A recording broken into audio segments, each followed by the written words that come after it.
สวัสดีทุกคนสวัสดีแม่บ้านสบายดีอุ่นสบายดี FC ทั้งภายในและต่างประเทศมื้อนี้แม่บ้านก็จะมีข่าวมาเล่าให้ทุกคนได้ฟังเกี่ยวกับคดีการลบหนีข้ามโลกเนาะข่าวนี้หาก็ออกมาใหม่ๆมาผ่านมา 2-3 มื้อเนาะแต่ว่าเขาก็เห็นอยู่ในโลกออนไลน์หลายๆคนก็อาจจะเปิดไปพ่อเนาะหลายๆคนก็ยังบ่ทันได้ฟังว่ามันเกิดหยังขึ้นแบบว่ารายละเอียดของมันเกิดอย่างขึ้นแล้วอีกอย่างหนึ่งพี่น้องเฮาเสือบอว่าการลบหนีคดีฆาตกรรมให้แฮงนี่เฮาสามารถจะหลีกเลี่ยงคดีนี่ได้ดลปานใด5 เดือน1 ปีหรือว่า5 ปีหรือว่า5 ปีเนาะแม่นครับแต่ว่าก็ขอความคิดความเห็นแต่ละคนเนาะว่าความคิดความเห็นแต่ละคนคอมเมนต์เข้ามาเนาะแม่เนาะแต่ว่าชายคนนี้เนาะเป็นชายเกาหลีใต้เป็นคนเกาหลีใต้เรามีคดีฆาตกรรมให้แฮงซึ่งว่าเราได้ลบหลีกจากการไล่ล่าของเจ้าหน้าที่ FBI ของทางสหรัฐอเมริกาประมาณรวมแล้วประมาณ8 ปีที่ว่าเราลบหลีกคดีเราลบหลีกคดีที่ไปลี่อยู่ที่ประเทศลาวเนาะถือว่าการลบหลีกของเรานี่เป็นการข้ามทวีปเนาะจากโซนอยู่อเมริกาเข้าไปอยู่โซนเอเชียผ่านการเฮ็ดพาสปอร์ตปลอมเฮ็ดเอกสารปลอมเพื่อที่จะเข้าไปลบลี่อยู่ที่ประเทศลาวเป็นเวลาเกือบ8 ปีเนาะแต่ว่าเจ้าหน้าที่ FBI ก็ได้มีการร่วมมือกับเจ้าหน้าที่ทางประเทศลาวถือว่าเป็นการร่วมมือทางด้านการพัวพันทางด้านสากลอันนี้ก็ถือว่าเป็นครั้งประวัติศาสตร์ที่เราบ่เคยได้ยินมาก่อนเนาะที่ว่าเจ้าหน้าที่ลาวให้การร่วมมือกับเจ้าหน้าที่ FBI ของทางสหรัฐอเมริกาจนได้มีการจับกุมกันเกิดขึ้นแต่ว่าคดีนั้นมีเนื้อในใจความแบบใดนั้นแม่บ้านจะมาอ่านให้ทุกคนได้ฟังเนาะมื้อนี้ขออนุญาตอ่านเนาะพี่น้องเนาะเพราะว่ามันจะได้รายละเอียดครบถ้วนว่ามันเกิดหยังขึ้นกับชายเกาหลีใต้คนนี้และอีกอย่างหนึ่งเราเป็นคนที่อายุยังน้อยถือว่าเป็นวัยรุ่นกับว่าแมนแล้วก็อายุ31 ปีแม่เนาะ31 ปีมาลบให้8 ปีโอ้แล้วก็นี่มาหลายเติมเนาะแม่แม่บ้านเนาะแม่บ้านจะมาเล่าให้ฟังว่ามันเกิดหยังขึ้นเนาะในเดือนมิถุนาปี2026ใหม่ๆหมาดๆก็คือเดือนนี้เองเนาะประวัติศาสตร์หน้าใหม่ของการร่วมมือระหว่างประเทศก็เกิดขึ้นเมื่อทางการลาวได้จับกุมและส่งตัวมายุงจินคิมอายุ31 ปีกลับคืนไปรับโทษอยู่ที่รัฐแคลิฟอร์เนียนี่เป็นอีกครั้งหนึ่งหรือว่าเป็นครั้งทำอิฐครั้งประวัติศาสตร์ที่มีการส่งตัวผู้ต้องหาจากประเทศลาวกลับคืนไปยังสหรัฐอเมริกาเราแม่นไผเราเฮ็ดหยังไว้และเป็นหยังเราจึงหนีมาฮอดประเทศลาวมื้อนี้พวกเขาจะพาทุกคนไปเจาะลึกเกี่ยวกับประวัติความเป็นมาของคดีฆาตกรรม2 ศพอันนี้ถือว่าเป็นการฆาตกรรมให้แฮงและอีกอย่างหนึ่งอาจจะเป็นฆาตกรข้ามชาติกับว่าแม่นเนาะเรื่องราวทั้งหมดต้องย้อนไปกลับไปในวันที่27 มิถุนาปี2016เดือนมิถุนาก็คือเดือน6วันที่27เดือนจูนหรือว่าเดือน6ปี2016อยู่เขตชุมชนแห่งหนึ่งในเมืองแซนโฮเซทางตอนเหนือของรัฐแคลิฟอร์เนียในคืนนั้นมีชายคนหนึ่งพยายามขับรถมาจอดอยู่แคมทางทุกอย่างเบิ่งคือว่าปกติแต่เราบ่ฮู้เลยว่าในเงามืดมีมือปืนกลุ่มหนึ่งกำลังดักซุ่มล้อถ่ายอยู่ทันทีที่รถจอดสนิทมือปืนก็ย่างเข้ามาและเปิดฉากยิงใส่ในรถอย่างโหดเหี้ยมก่อนจะหลบหนีไปกับความมืดเมื่อตำรวจมาฮอดเหตุการณ์พวกเขาพบกับผู้เสียชีวิตที่ถูกยิงอย่างหนักในตอนทำอิฐตำรวจคิดว่าเป็นการปองให้ทั่วไปแต่เมื่อสืบสวนลึกลงไปแล้วพวกเขาก็พบความจริงที่น่าตกใจมันเป็นการฆ่าผิดตัวนั่นเองหลังจากนั้นจากการร่วมมือและการสืบสวนของตำรวจแซนโฮเซและอัยการศาลเซนตาครีล่าพ พวกเขาพบหลักฐานว่ามีการจ้างวานมือปืนมายิงเป้าหมายที่มีปัญหากันแต่มือปืนกับเหตุเวียกผิดพลาดและไปฆ่าผู้บริสุทธิ์โดยที่บ่ฮู้เรื่องนำเลยและคนที่อยู่เบื้องหลังผู้ที่วางแผนและจ่ายเงินจ้างมือปืนในครั้งนั้นก็คือมายุงจินคิมนั่นเองในขณะที่ตำรวจกำลังรวบรวมหลักฐานในคดีทำอิฐปี 2016 มายุงจินก็ยังคงใช้ชีวิตอยู่ข้างนอกเราเคยถูกจับในคดีอื่นเช่นคดียาเสพติดและคดีครอบครองอาวุธปืนแต่เราก็ได้รับการประกันตัวออกมาบ่มีไผคิดว่าการปล่อยตัวของเราครั้งนั้นจะนำไปสู่โศกนาฏกรรมครั้งที่2ในวันที่5กันยาหรือว่าวันที่5เดือน9ปี 2018 2 ปีหลังจากคดีทำอิฐเหตุการณ์เกิดขึ้นอยู่ที่ลานจอดรถของห้าง CVS ในเมืองเวสต์มินสเตอร์ทางตอนใต้ของรัฐแคลิฟอร์เนียมายุงจิ้นได้นัดพบกับเพื่อนสนิทของเราที่ชื่อว่าคริสโตเฟอร์คิมอายุ26 ปีทั้งสองคนมีปากเสียงและได้โต้เถียงกันอย่างรุนแรงเกี่ยวกับเรื่องเงินความขัดแย้งเริ่มควบคุมบ่ได้ในนาทีนั้นมายุงจินคิมได้ชักปืนออกมาและกระหน่ำยิงเพื่อนหักของตนเองถึง6 นัดต่อหน้าต่อตาแฟนสาวของคริสโตเฟอร์ที่นั่งอยู่ในเหตุการณ์คริสโตเฟอร์คิมเสียชีวิตคาทีส่วนมายุงจินคิมได้แล่นหลบหนีไปกับความมืดในครั้งนี้ตำรวจมีหลักฐานและพยานจะแจ้งในวันที่20เดือนพฤศจิกายนก็คือวันที่20เดือน11ปี 2018 ศาลเขตOrange County ได้ออกหมายจับเราในทันทีในข้อหาฆาตกรรมหลังจากที่ก่อเหตุสะเทือนขวัญครั้งที่2มายุงจินคิมฮู้โตแล้วว่าเราบ่สามารถอยู่ในสหรัฐได้อีกต่อไปเราได้วางแผนหลบหนีออกนอกประเทศอย่างว่องไวเพื่อหลีกเลี่ยงหมายจับบ่เพียงแต่หมายจับคดีครั้งทำอิฐทียิงเพื่อนในปี 2018 เท่านั้นแต่ในปี 2020 ตำรวจเซนโฮเซก็ได้หลักฐานครบถ้วนออกหมายจับเราเพิ่มในคดีจ้างวานฆ่าเมื่อปี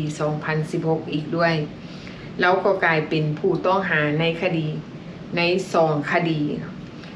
ที่ทางการสหรัฐต้องการตัวหลายที่สุดแต่เราหายตัวไปคือกับเงาเมื่อเวลาเกือบ8 ปีโดยบ่มีไผฮู้เลยว่าเราอยู่ไสจนกระทั่งในเดือนธันวา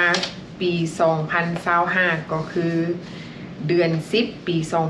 2025 หน่วยสืบสวนสากล FBI และตำรวจรัฐแคลิฟอร์เนียและหน่วยงานแมสฮอลของสหรัฐได้รับเบาะแสสำคัญว่ามายุงจินคิม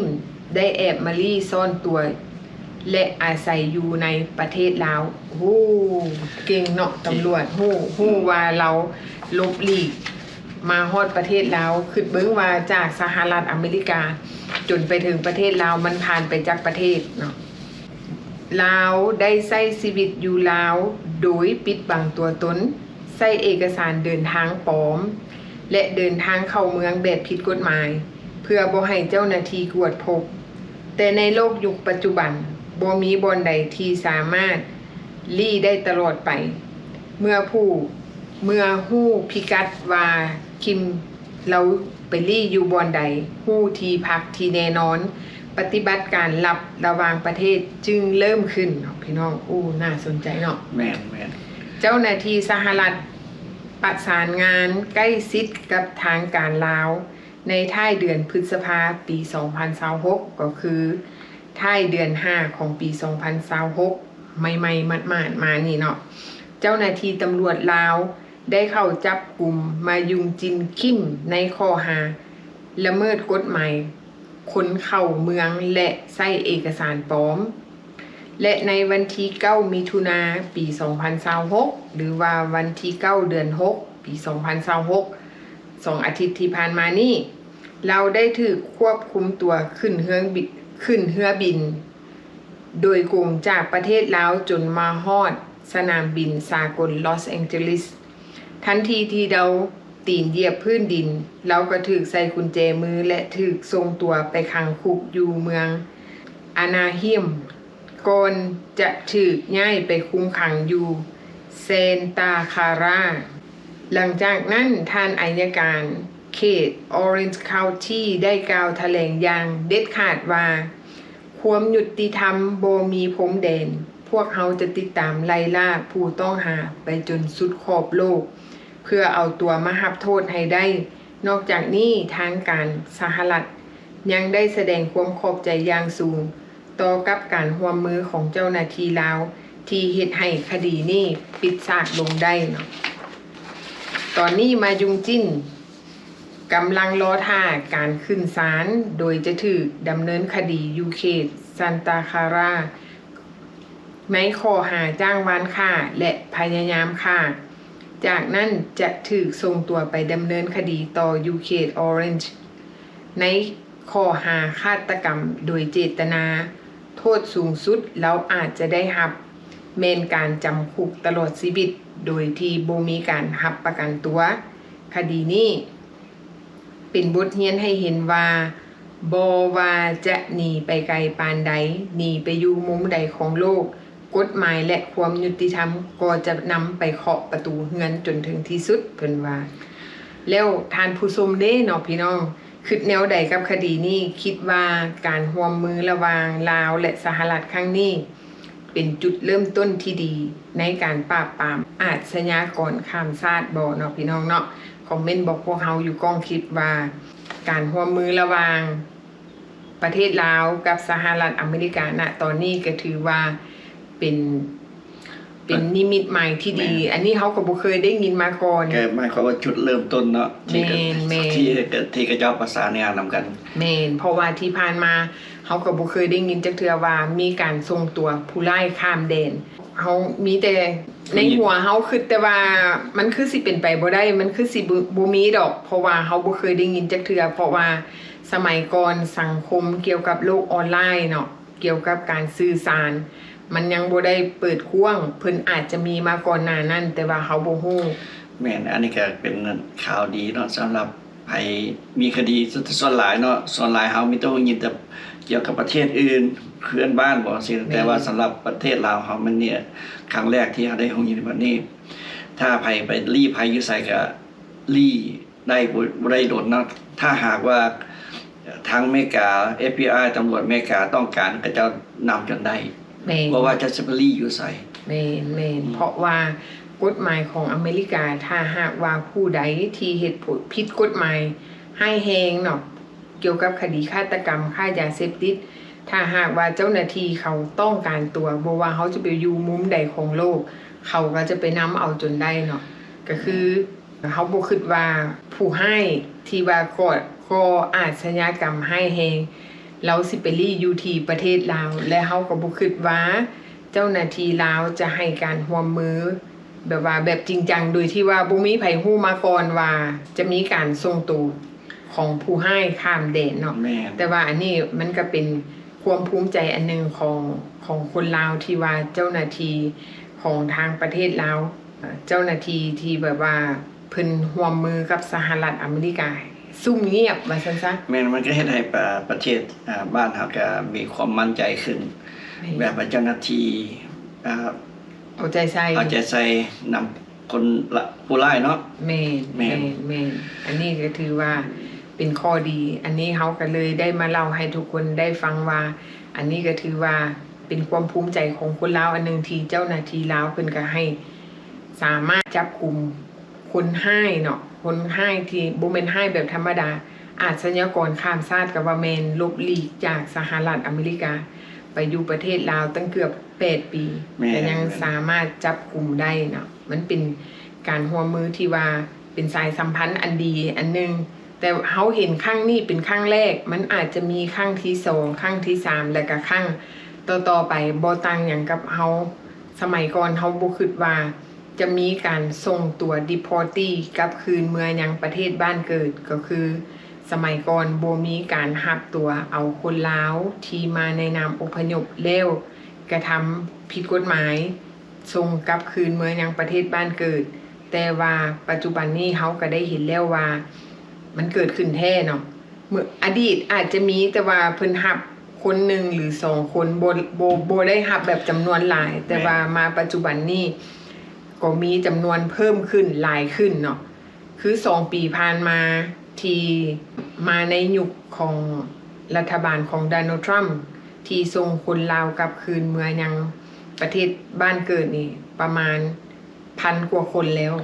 แม่นแท้ เนาะแต่จังได๋ก็อย่าเนาะหากก็เป็นกำลังใจให้เบิดทุกคนนั่นแหละ แม่นเนาะเฮาก็เป็นกำลังใจให้ทุกคนที่ถูกส่งกลับเมืองยังประเทศบ้านเกิดหรือว่าส่งมายังบ้านเกิดเมืองนอนสิ่งสำคัญก็คือคิดดีทำดีเนาะเพื่อบ่ให้ประวัติศาสตร์ซ้ำรอยนั่นเองเพราะว่าเฮาเคยมีอดีตที่เฮาบ่สามารถลบล้างได้แต่ว่าเฮาสามารถสร้างอนาคตดีๆได้ในเมื่อว่ารัฐบาลเฮาหรือว่าประเทศชาติบ้านเมืองเฮาเพิ่นให้โอกาสเปิดแขนรับเอาเนาะคนลาวเฮาที่ถูกส่งกลับเมืองยังประเทศลาวเพื่อสิให้ได้ใช้ชีวิตใหม่ดำเนินชีวิตใหม่เนาะอันนี้แม่นเฮาก็ต้องได้เคารพต่อระเบียบกฎหมายบ่ว่าเฮาจะไปอยู่ไสเนาะบ่ว่าจะไปอยู่บ้านเกิดตัวเองหรือว่าสิไปอยู่มุมใดของโลกอันนี้เฮาก็ต้องปฏิบัติตามกฎหมายบ้านเมืองของเพิ่นเพื่อบ่ให้ประวัติศาสตร์ซ้ำรอยนั่นเองเนาะพี่น้องถ้าหากว่ามีข่าวอันใดใหม่ๆเฮาก็จะมาเล่าให้ทุกคนฟังใหม่เนาะโอเคพบกันใหม่คลิปหน้าบ๊ายบ